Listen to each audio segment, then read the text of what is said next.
សួស្តីបងប្អូនទាំងអស់គ្នាសូមស្វាគមន៍មកកាន់វីដេអូថ្មីរបស់ខ្ញុំ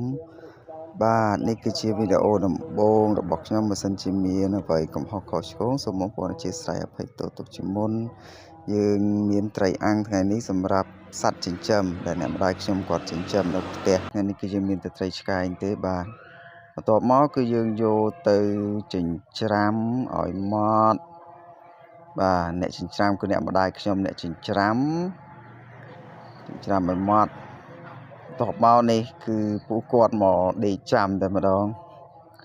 គឺដេកចាំនៅពេលដែលលឺជ្រុញឬក៏បិទអ្នកម្ដាយខ្ញុំចិញ្ច្រាំត្រីបាទមកដេកចាំហើយត្រីយើងគឺចិញ្ច្រាំឲ្យម៉ត់បែបនេះហើយក៏យើងមានមួយពិសេសមកដេកចាំបដាដែរគឺកូនឆ្មាឈ្មោះអបយបន្ទាប់មកគឺមេឆ្មាដែលទើបនឹងកើតកូនហើយយើងមានច្រើនឆ្មានិងឆ្កែគឺយើងដាក់បាយឲ្យជាមួយគ្នាតែម្ដងអ្នកម្ដាយខ្ញុំគាត់ចិញ្ចឹមច្រើនមកចាំត្រៀបត្រាតែម្ដងបាទអ្នកម្ដាយខ្ញុំចាប់ផ្ដើមប្រឡាក់បាយឲ្យពួកគាត់ហើយអត់មានអីទេគឺយើងមានតែត្រីចិញ្ច្រាំហ្នឹងជាមួយនឹងទឹកត្រីទឹកស៊ីអ៊ីវចាក់ចូលគ្នាហើយយើងគឺច្បល់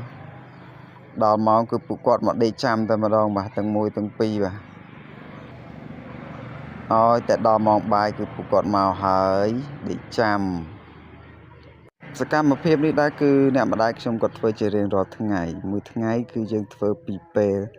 ថ្ងៃនិងពេលល្ងាចដល់ម៉ោងគាត់ចិញ្ច្រាំត្រីរួចអីរួចប្រឡាក់បាយរួចហើយចាប់ផ្ដើមក្រាលការុងយើងដើម្បីដាក់ឲ្យឆ្មា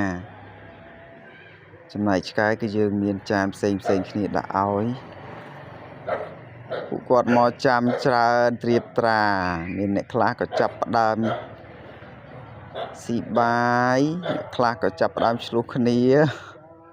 មានអ្នកខ្លះរវៃគ្នាទៀតបាទដាក់ម្ដាយបាត់ទៅហើយ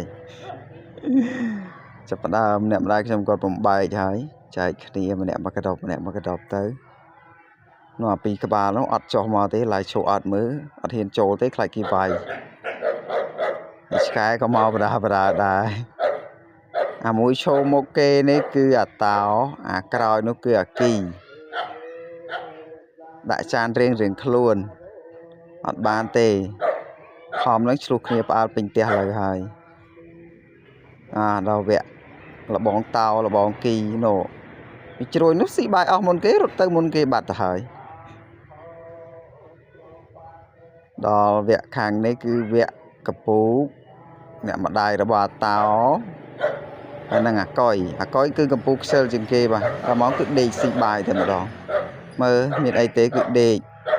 អត់ឈោទេគឺដេកស៊ីបាយបាទវីដេអូនេះដែរគឺមានតែប៉ុណ្្នឹងទេបាទសូមអរគុណសូមជម្រាបលា